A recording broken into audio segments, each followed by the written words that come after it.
RLSP party के कौमी सदर जनाब उपेंद्र कुशवाहा साहब,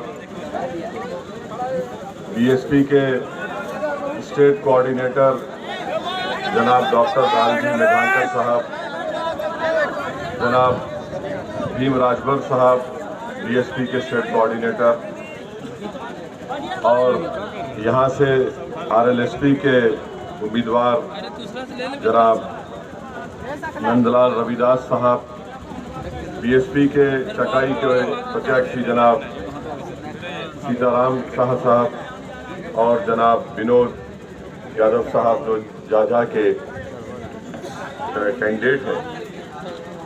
मेरे अजीज दोस्तों और बुजुर्गों, मैं आपका शुक्रिया अदा करता हूं कि आपने अपना कीमती वक्त निकालकर आज यहां पर इस इलेक्शन जनसभा में, इलेक्शन रैली में आपने शिरकत की। जैसा कि आपने अभी जनाब उपेंद्र कुशवाहा साहब की गुफ्तगू को सुना, उनके बयान को सुना, और आप जानते हैं कि हमारी पार्टी जनाब उपेंद्र कुशवाहा साहब के साथ बहुजन समाजवादी पार्टी मोहतरमा मायावती साहिबा की और जनाब राजभर साहब की पार्टी और दीगर दो पार्टीज मिलकर एक अलायंस बनाया गया है, जिसके हमारे चीफ मिनिस्टर और मुख्यमंत्री के उम्मीदवार जनाब उपेंद्र कुशवाहा साहब हैं। ये क्यों हम बनाए? ये हम इसलिए बनाए क्योंकि बिहार की जनता के पास कोई ऑल्टरनेट पॉलिटिकल प्लेटफॉर्म नहीं था, कोई विकल्प नहीं था।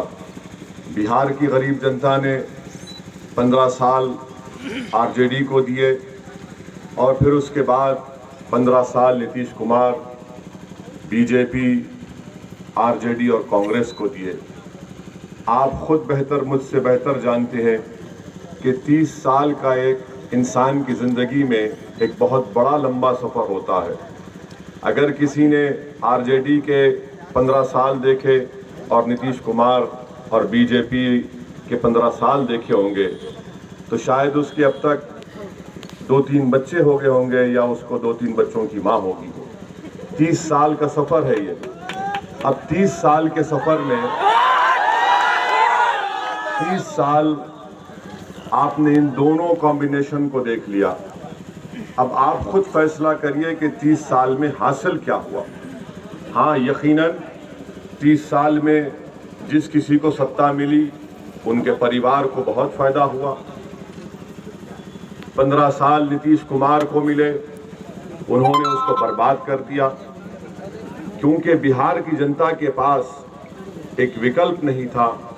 तो हमने और तमाम पार्टीज ने मिलकर उपेंद्र कुशवाहा साहब को अपना मुख्यमंत्री के तौर पर आपके सामने पेश किया है, ताकि आपके पास एक विकल्प हो। और लोग ये समझते हैं कि सिर्फ पॉलिटिक्स बिहार की चलेगी, सियासत आरजेडी कांग्रेस या फिर बीजेपी 90% और नीतीश कुमार 5%। ये नहीं चल सकता। और आप जानते हैं कि नीतीश कुमार के 15 साल में बिहार में जो बर्बादी हुई उसका अगर मैं जिक्र करना शुरू करूं तो बहुत लंबा वक्त इसके लिए दरकार रहेगा। मैं सिर्फ आपसे इतना ही कहना चाह रहा हूं कि यहाँ से जो उम्मीदवार कांग्रेस पार्टी के हैं, वो कांग्रेस पार्टी जो आज हम पर इल्ज़ाम लगाती है कि ओवैसी जहाँ कहीं भी जाता वो वोट काटता है, तो मैं यहाँ कांग्रेस के जो कैंडिडेट हैं, मैं आपको थोड़ा ज्ञान दे के जा रहा हूँ, पैगाम दे रहा हूँ और आपको ये बात के सामने ये बात अर्ज कर रहा हूँ कि 5 साल पहले कांग्रेस, आरजेडी और नीतीश कुमार मिलकर इलेक्शन लड़े थे और इनका एक ही पैगाम था। नीतीश कुमार ने कहा संघ मुक्त भारत, आरजेडी और कांग्रेस ने कहा कि हम बीजेपी को रोक देंगे। हमारा सवाल उनसे ये है कि अगर आज नीतीश कुमार नरेंद्र मोदी के गोद में बैठे हैं तो क्या इसके जिम्मेदार आरजेडी और कांग्रेस नहीं है? आपको धोखा देकर, आपको झूठ बोलकर वोट हासिल किया और उसके बाद जाकर बीजेपी को सत्ता दे दी। दूसरी बात, कांग्रेस पार्टी ये बोलती है कि ओवैसी जहाँ जाता है वोट काटता है। कांग्रेस पार्टी में इतनी काबिलियत नहीं है कांग्रेस पार्टी में इतना दमखम नहीं है कि वो फिरका परस्त ताकतों से मुकाबला कर सके। और उसकी मिसाल क्या है? उसकी मिसाल ये है कि आज से 1 साल पहले पार्लियामेंट लोकसभा में देश के होम मिनिस्टर अमित शाह ने अनलॉफुल एक्टिविटीज प्रिवेंशन एक्ट, जिसको यूएपीए कहते हैं, उसका कानून में तरमीम करने का एक कानून लाया। पूरी लोकसभा में अगर किसी ने उस बिल की मुखालिफत की तो उसमें सबसे पहला नाम असदुद्दीन ओवैसी का है। और हमने क्यों मुखालिफत की? क्योंकि ये ऐसे खतरनाक कवानीन का इस्तेमाल सिर्फ अक़लियतों पर, दलितों पर, आदिवासियों पर, कमज़ोर और पिछड़े तबकात पर इस्तेमाल होता है और इस्तेमाल हो रहा है। और आप पूछिए कांग्रेस पार्टी से कि क्या इन्होंने अमित शाह के लाए हुए कानून की खुलकर तायीद की या नहीं की, पूछिए। और वही कानून को इस्तेमाल करते हुए दिल्ली में आरजेडी का युद्ध का लीडर जेल में सड़ रहा है। अगर कोई यूएपीए में जाता है तो 1-1 साल से 4 साल जेल में रहता, उसके बाद बेल होती। और कांग्रेस पार्टी हम पर उंगली उठाती है। तीसरी बात, कांग्रेस पार्टी कहती है कि वोट काटने आए हैं। आप ये बताइए कि बिहार में लोकसभा के चुनाव में 40 लोकसभा की सीट है, 39 सीट पर तो आप हार गए। 1 सीट पर जीते। कहां जीते? किशनगंज। और वहां क्यों जीते? क्योंकि वहां पर हमारे बिहार के अध्यक्ष अख्तरुल ईमान ने 3 लाख वोट हासिल की, जेडीयू 3,25,000 और कांग्रेस 3,50,000। अगर हम नहीं रहे थे, अगर दूल्हे भाई नहीं रहते तो वो भी मार। तो ये बात। और चौथी बात, मुझे ये बताया गया है कि कांग्रेस के जो यहाँ पर प्रत्याशी हैं, जो उम्मीदवार हैं, वो ये कह रहे हैं कि तुम्हारे पास कोई विकल्प नहीं है, तुमको हमारे पास आना पड़ेगा। मैं आपको बता रहा हूं कि जब मैंने महाराष्ट्र में 2013 में 12-13 में मैंने महाराष्ट्र में अपनी पार्टी को शुरू किया था, तो मेरे पास कांग्रेस के बड़े बड़े मुसलमान लीडर आकर बोले कि मत करो ये, आप आएंगे तो तुम्हारी तकरीर से लोग बिफर जाएंगे, नौजवान जज्बात में आएंगे, ज़ईफ लोगों में गुस्सा पैदा होगा। तो मैंने कहा कि ये वोट कट जाएगा, ये हराम है। मैंने कहा अच्छा ये हराम है, तो मैंने कहा एक काम करता हूं मैं, जिस्मानी खुदकशी तो हराम है, मानते ना आप। मैंने कहा मैं सियासी खुदकशी करने जा रहा हूं, 2 फतवा। बोले ये तुम टेढ़ी बात करते हो। मैं टेढ़ी बात नहीं करता हूं, मैं सीधी बात करता हूं। अगर मेरी बात सुनने के बाद नौजवानों के दिलों के जज्बात की मेरी जबान से तर्जुमानी होती है तो होना चाहिए। अगर हमारे बुजुर्गों की आंखों से जो आंसू बहते हैं, अगर मेरी जबान से निकले अल्फाज से उनके दिलों में उम्मीद की किरण पैदा होती है तो पैदा होना चाहिए। और अगर कोई कांग्रेस का ये उम्मीदवार कह रहा है कि हमारे पास कोई विकल्प नहीं है, तुम ख्वाब में हो, तुम ख्वाब देख रहे हो, तुम अब बेदार हो जाओ, क्योंकि हमारे पास अब विकल्प कुशवाहा साहब के रूप में, और हमको तुम्हारी जरूरत नहीं है। अगर हम इस दुनिया में आए, इस दुनिया में हम रह रहे हैं, मेहनत कर रहे हैं, मजदूरी कर रहे हैं, फिरका परस्त ताकतों का जुल्म बर्दाश्त कर रहे हैं, उनकी बुरी बुरी बातों को सह रहे हैं, मगर हमारे जज्बात को मजबूर होने नहीं दे रहे, हम कानून का दामन नहीं छोड़ रहे, मगर हम एक चट्टान की तरह मुकाबला कर रहे हैं। क्यों मुकाबला कर रहे हैं? क्यों मुकाबला कर रहे हैं? क्योंकि हमको पूरा भरोसा है हमारे रब पर, जो जमीन और आसमान के कायनात को बनाने वाला है।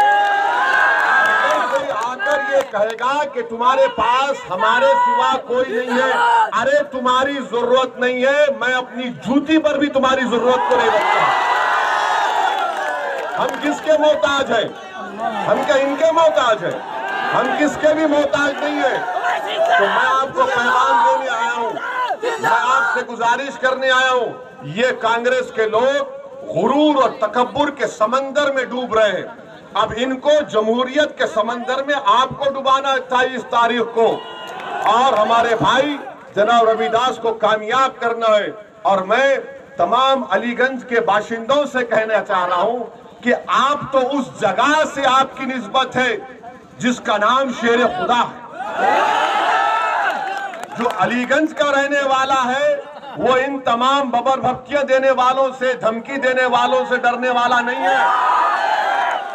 जिस तरह खैबर का दरवाजा उखाड़ कर फेंक दिया गया, उसी तरह यहां पर 28 तारीख को आप लोग एक एक वोट इंशाअल्लाह ताला RLSP के उम्मीदवार मेरे भाई जनाब रविदास को देकर कामयाब करिए। अब डरने और घबराने की बात नहीं है, अब हरगिज नहीं डरना है। नौजवानों, अपने करीब डर को आने मत दो, अपने करीब खौफ को आने मत दो, अपने करीब नाउम्मीदी को आने मत दो, बल्कि पूरे अटूट भरोसे के साथ अपने रब पर तवक्कल करते हुए, भारत की जमहूरियत को मजबूत करते हुए अपने बाजुओं पर भरोसा रखो, अपने दिल से फैसला लो। दिमाग से पूछोगे तो दिमाग बोलेगा खतरा दिखाएगा, दिल से पूछोगे तो दिल बोलेगा कूद जा समंदर में। इसीलिए